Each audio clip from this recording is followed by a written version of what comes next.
পরম দয়াল শ্রী শ্রী ঠাকুর অনুকূল চন্দ্রের আতুর রাঙা চরণে জানালাম আমার শতকোটি দণ্ডবত প্রণাম। আমার ভক্তপ্রাণ দাদা ভাই বোন মা সকলকে জানালাম জয় গুরু। আশা করব ঠাকুরের কৃপায় আপনারা সকলে ভালো আছেন, সুস্থ আছেন, আনন্দে আছেন। আজকে আমাদের আলোচনার বিষয়বস্তু ব্রহ্ম মুহূর্তে ঘরের দরজায় জল ছেটালে কি কি উপকারিতা হয়। আমরা প্রত্যেকে কিন্তু রোজ ভোরবেলায় ঘরের দরজার সামনে জল ছিটিয়ে থাকি। এই প্রথাটি বহু বছর ধরে চলে আসছে। পূর্বে আমরা আমাদের দিদিমা, ঠাকুমা, মা এনাদের করতে দেখেছি, আর বর্তমানে এখন আমরা এই নিয়ম পালন করছি। মা ঠাকুমার মুখে শুনেছি যে ভোরবেলায় ঘরের দরজার সামনে জল ছেটানো অত্যন্ত শুভ। শাস্ত্র এবং পুরাতন আচার অনুযায়ী ব্রহ্ম মুহূর্তে দরজায় জল ছিটানো শুধু একটি অভ্যাস নয়, বরং এটি একটি শক্তিশালী আধ্যাত্মিক প্রক্রিয়া যা ঘরের শান্তি, সমৃদ্ধি এবং শুভ শক্তির আগমন ঘটায়। আমাদের শাস্ত্রে বলা হয়েছে, ভোরবেলায় বা ব্রহ্ম মুহূর্তে প্রকৃতির শক্তি সবচেয়ে বিশুদ্ধ থাকে। সারা রাতের মধ্যে ঘরের চারপাশে অনেক সময় নেতিবাচক শক্তি জমে থাকে। এই শক্তি মানুষের মনকেও প্রভাবিত করতে পারে। যখন আপনি ব্রহ্ম মুহূর্তে দরজার সামনে জল ছিটান, তখন সেই জল মাটির সাথে মিলিত হয়ে পরিবেশকে শুদ্ধ করে। এটি শুধু শারীরিক নয়, আধ্যাত্মিক পরিষ্কারও ঘটায়। ফলে ঘরে যে নেতিবাচক শক্তি থাকে সেটিও দূর হয়ে যায় এবং শুভ শক্তির প্রবেশ ঘটে। দেবতার আশীর্বাদও পাওয়া যায়। প্রাচীন গ্রন্থ এবং গৃহস্থের আচারে বলা হয়েছে যে ঘর ভরে পরিষ্কার করা হয় এবং দরজায় জল ছিটানো হয়, সেই ঘরে দেবতারা প্রবেশ করতে পছন্দ করেন, কারণ এটি শৃঙ্খলা, পবিত্রতা এবং ভক্তির প্রতীক। বিশেষ করে অনেক পরিবারে জল ছিটানোর পরে আলপনা বা রঙ্গোলি আঁকা হয়। এটি দেবী লক্ষ্মীর আগমনকে স্বাগত জানানোর একটি প্রাচীন রীতি। তাই বলা হয় যে ঘরের প্রবেশদ্বার পরিষ্কার ও পবিত্র থাকে, সেখানে দেবী লক্ষ্মীর কৃপা সহজেই আসে, সংসারে শান্তি বৃদ্ধি পায়। অনেক সময় আমরা দেখি একটি ঘরে সব কিছু ঠিক থাকলেও অকারণে ঝগড়া, অশান্তি বা মানসিক চাপ বাড়তে থাকে। শাস্ত্রমতে এর একটি কারণ হতে পারে পরিবেশের অশুদ্ধতা বা জমে থাকা নেতিবাচক শক্তি। যখন আপনি প্রতিদিন ব্রহ্ম মুহূর্তে দরজায় জল ছেটান, তখন সেই শক্তিগুলো ধীরে ধীরে দূর হয়ে যায়। ফলে ঘরের পরিবেশ শান্ত, কোমল এবং ইতিবাচক হয়ে ওঠে। পরিবারের সদস্যদের মধ্যেও বোঝাপড়া এবং ভালোবাসা বাড়ে। সমৃদ্ধি ও সৌভাগ্যের দ্বার খুলে যায়। হিন্দু সংস্কৃতিতে দরজা শুধু একটি কাঠের কাঠামো নয়, এটি আমাদের জীবনের প্রবেশদ্বারের প্রতীক। শাস্ত্রে বলা হয়েছে, ঘরের দরজা যদি পবিত্র থাকে তাহলে জীবনের সৌভাগ্যের দরজাও খুলে যায়। ব্রহ্ম মুহূর্তে জল ছেটানো মানে হলো আপনি আপনার প্রবেশপথকে শুদ্ধ করছেন এবং নতুন শুভ শক্তিকে আহ্বান করছেন। অনেকেই বিশ্বাস করেন এই অভ্যাস নিয়মিত করলে ধীরে ধীরে জীবনে নতুন সুযোগ, শান্তি এবং সমৃদ্ধি আসতে শুরু করে। যখন কেউ ভোরবেলায় উঠে এই ছোট্ট ছোট্ট আধ্যাত্মিক কাজগুলো করেন, তখন তার মনও ধীরে ধীরে শান্ত হয়ে যায়। ব্রহ্ম মুহূর্তে পরিবেশ খুবই শান্ত থাকে।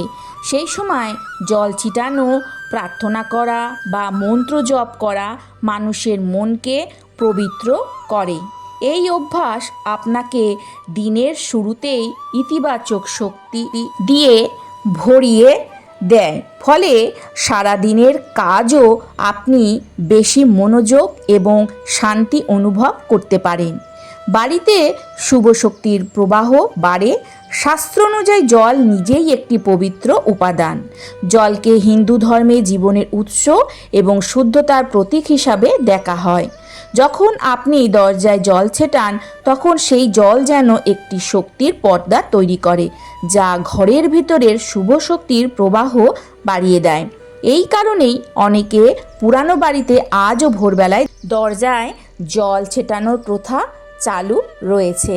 ভোরবেলা ঘর পরিষ্কার করা এবং দরজায় জল ছিটানো মানে হলো আপনি আপনার ঘরকে ঈশ্বরের আগমনের জন্য প্রস্তুত করছেন। যেমন মন্দিরে প্রতিদিন পরিষ্কার করা হয়, ঠিক তেমনই প্রতিটি মানুষকে মনে করতে হবে আমাদের ঘরও একটি মন্দির। যখন আপনি পবিত্র মনে এই কাজটি করেন, তখন মনে হয় যেন আপনি নিজে ঈশ্বরকে বলছেন, হে ঠাকুর, আমার ঘর এবং আমার হৃদয় দুটোই আপনার জন্য প্রস্তুত। একটি গুরুত্বপূর্ণ কথা মনে রাখবেন, শুধু জল ছিটানোই সব কিছু নয়। এর সাথে যদি আপনি ভক্তি, পরিষ্কার মন এবং প্রার্থনা যোগ করেন, তাহলে এই ছোট কাজটি একটি বড় আধ্যাত্মিক সাধনায় পরিণত হতে পারে। ব্রহ্মমুহূর্তে করা ছোট ছোট অভ্যাসগুলোই ধীরে ধীরে মানুষের জীবন বদলে দিতে পারে। ভোরের সেই শান্ত সময়ে যদি আপনি দরজায় জল ছিটিয়ে একটি প্রার্থনা করেন এবং ঈশ্বরকে স্মরণ করেন, তাহলে আপনার দিনটি শুরু হবে এক গভীর ইতিবাচক শক্তি নিয়ে। 4টি গুরুত্বপূর্ণ নিয়ম জানাই। যে মা বোনেরা এই 4টি নিয়ম মানেন, তাদের এমন কোনো কাজ নেই যা পূর্ণ হয় না, এমন কোনো সমস্যা নেই যা দূর হয় না। সবচেয়ে বড় কথা, এই 4টি নিয়ম মানার পর আপনাকে আর কোনো আলাদা উপায় করতে হবে না, কোনো ব্রত রাখতে হবে না। অনেক সময় আমরা ভাবি কোনো ইচ্ছা পূরণের জন্য কিছু বিশেষ উপায় বা ব্রত পালন করতে হবে, কিন্তু ঠাকুর বলেছেন এই 4টি নিয়ম যদি মনের মধ্যে স্থায়ীভাবে বসিয়ে নিতে পারেন, তাহলে কোনো উপায় ছাড়াই, কোনো ব্রত ছাড়াই আপনার সব কাজ সহজেই সম্পন্ন হতে শুরু করবে। এবং সবচেয়ে বড় বিষয় হলো, ঘরের টাকা আসতে শুরু করবে। টাকার যে ঘাটতি চলছিল তা কেটে যাবে। এমনকি যদি আপনার ঘরে ঋণের বোঝাও থেকে থাকে, তবে সেটাও ধীরে ধীরে কমে যেতে শুরু করবে। সেই 4টি গুরুত্বপূর্ণ নিয়ম কি? আমরা সবাই জানি যে মা লক্ষ্মী সবসময় শুভ, পবিত্র ও সুন্দর জায়গায় বাস করতে ভালোবাসেন, আর তার বোন যিনি দরিদ্র রূপে পরিচিত, তিনি বরং নোংরা, ঝগড়াঝাটিপূর্ণ এবং বিশৃঙ্খল পরিবেশে থাকতে পছন্দ করেন। তাহলে নিজেই ভাবুন, যে ঘরের ভালোবাসা থাকে, শান্তি থাকে, যেখানে টাকার ঘাটতি নেই, কোনো ঝামেলা নেই, সেই ঘরেই মা লক্ষ্মীর আশীর্বাদ থাকে। আর যেসব ঘরে সবসময় অশান্তি, ঝগড়া, নেতিবাচক ও বিশৃঙ্খলা দেখা যায়, সেখানে দারিদ্রতার বাস হয়। মা লক্ষ্মী ঘরে আগমনেরও একটা বিশেষ সময় থাকে। তিনি প্রতিদিন আমাদের ঘরে আসেন, কিন্তু যদি তিনি এমন কিছু দেখেন যা তার বোন দরিদ্রর পছন্দ, তাহলে তিনি সেই ঘর ছেড়ে চলে যান। তাহলে এখন প্রশ্ন, মা লক্ষ্মী কি পছন্দ করেন? কি করলে তিনি ঘরে প্রতিদিন আসবেন? মা লক্ষ্মী প্রতিদিন সকালবেলা পৃথিবীতে ভ্রমণ করেন এবং প্রতিটি ঘরের দরজায় আসেন। কিন্তু যখন তিনি দেখেন যে সেই ঘরের লোকেরা তখনও ঘুমাচ্ছে, অলসতা ও অব্যবস্থায় ডুবে আছে, তখন তিনি ফিরে যান, আর সেই জায়গায় তার বোন দরিদ্রের আগমন ঘটে। আর যেখানে দরিদ্র প্রবেশ করে, সেখানে একের পর এক সমস্যা, কষ্ট ও টাকার অভাব শুরু হয়ে যায়। প্রথম নিয়ম, ঘরের বড় মা বোনেদের উচিত প্রতিদিন ব্রহ্ম মুহূর্তে খুব ভোরে, অর্থাৎ ভোর 4টা থেকে 5টার মধ্যে উঠে পড়া। আর যদি একটু দেরিও হয়, তাও সর্বোচ্চ সকাল 6টার মধ্যে উঠে যেতে হবে। এরপর প্রধান দরজার সামনে জল ছিটিয়ে দেওয়া। এর একটি গভীর অর্থ আছে। মা লক্ষ্মী নিজেই বলেছেন যে ঘরের দরজার সামনে ব্রহ্ম মুহূর্তে জল ছিটানো হয়, সেই জায়গায় তিনি পছন্দ করেন এবং সেই ঘরে তিনি প্রবেশ করতে ভালোবাসেন। আজ থেকে এই অভ্যাস শুরু করুন। ভোরে উঠে বাড়ির মূল দরজায় বিশুদ্ধ জল ছিটিয়ে দিন। এটি মা লক্ষ্মীকে আকৃষ্ট করে। তবে শুধু উঠে জল ছিটিয়ে দিলেই হবে না, সবার আগে ঘরকে ভালো করে ঝাঁট ও পরিষ্কার পরিচ্ছন্নতা করতে হবে, তারপরেই জল ছিটাতে হবে। এই জল আপনি কোথা থেকে আনবেন? অনেকেই বাইরে থেকে যে কোনো জল নিয়ে আসেন, কিন্তু এটি সঠিক নয়। এই জল আপনাকে আনতে হবে আপনার নিজের বাড়ির রান্নাঘর থেকে, রান্নাঘরের সেই পাত্র থেকে যেখানে আপনি পান করবার বিশুদ্ধ জল রাখেন। এমন জল নিতে হবে যেটা কেউ মুখ দিয়ে পান করেননি, অর্থাৎ বিশুদ্ধ জল। একটি ঘটে করে সেই জল নিয়ে আসুন এবং ঘরের মেন গেটের সামনে অংশে হালকাভাবে ছিটিয়ে দিন। এই প্রক্রিয়া শুধু ঘরের পবিত্রতা বাড়ায় না, বরং মা লক্ষ্মীকে আকৃষ্ট করে ও দারিদ্র্য দূর করতে সহায়তা করে।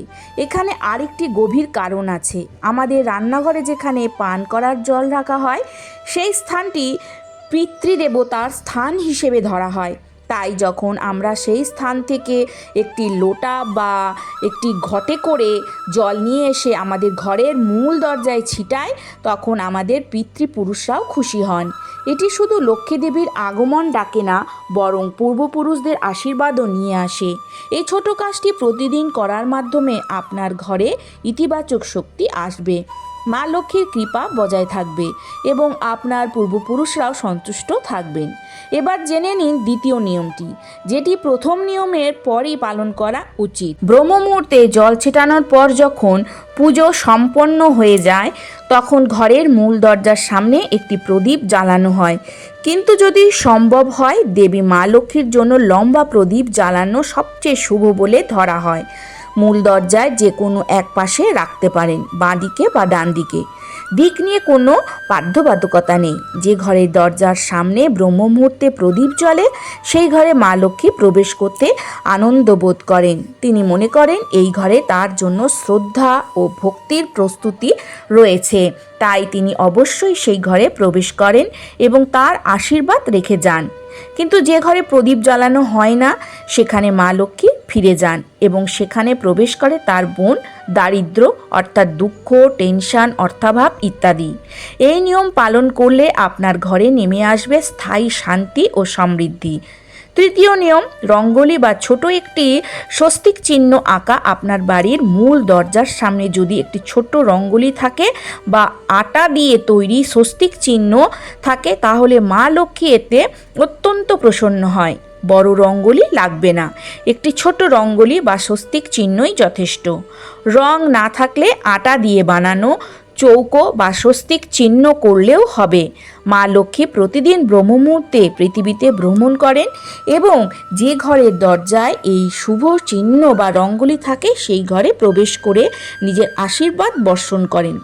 চতুর্থ নিয়ম, মূল দরজার পাশে জল ভরা একটি কলসি রাখা। এটি খুবই গুরুত্বপূর্ণ। প্রতিদিন ব্রহ্ম মুহূর্তে ঘরের মূল দরজার পাশে একটি কলসি জল ভরে রাখা উচিত। এটি হতে পারে মাটির কলসি, পিতলের বা স্টিলের যে কোনো পাত্র। গ্রামে বা পুরনো ঘরে এখনও অনেকেই এটি পালন করেন। এই জল ভরা কলস মানে পবিত্রতা। মা লক্ষ্মী মনে করেন এই ঘরে তাকে সাদরে আমন্ত্রণ জানানো হয়েছে, আর তাই তিনি এই ঘরে আসেন এবং দারিদ্রতা সেই ঘর থেকে দূরে সরে যায়। সারসংক্ষেপে 4টি নিয়ম: 1. ভোরে ঘুম থেকে উঠে দরজার সামনে রান্নাঘরের জল ছিটানো। 2. পূজার পর দরজায় একটি প্রদীপ জ্বালানো। 3. একটি ছোট রঙ্গোলি বা স্বস্তিক চিহ্ন এবং দরজার পাশে একটি জল ভরা কলস রাখা। এই নিয়মগুলো পালন করলে আপনাকে আর আলাদা ব্রত পালন করতে হবে না। নিজেই জীবনে শান্তি, সম্পদ ও সুখের আগমন দেখতে পাবেন। তাই এই জল ভরা কলস এক গুরুত্বপূর্ণ প্রতীক, যা দেখে মা লক্ষ্মী প্রসন্ন হন এবং সেই ঘরে প্রবেশ করেন। যখন মা লক্ষ্মী ব্রহ্ম মুহূর্তেই ঘরে প্রবেশ করেন, তখন সকাল থেকেই আপনার ঘরের সকল শুভ কাজ শুরু হয়।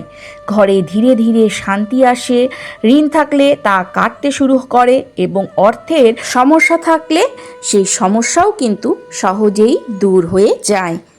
আজকের আলোচনাটা এখানেই শেষ করলাম। আশা করব আজকের আলোচনাটা আপনাদের ভালো লাগবে। ভালো লাগলে অতি অবশ্যই একটা করে লাইক করবেন, কমেন্ট করবেন। কালকে আসছি আবারও একটি নতুন আলোচনা নিয়ে। সবাই ভালো থাকুন, সুস্থ থাকুন। জয় গুরু, বন্দে পুরুষোত্তমম।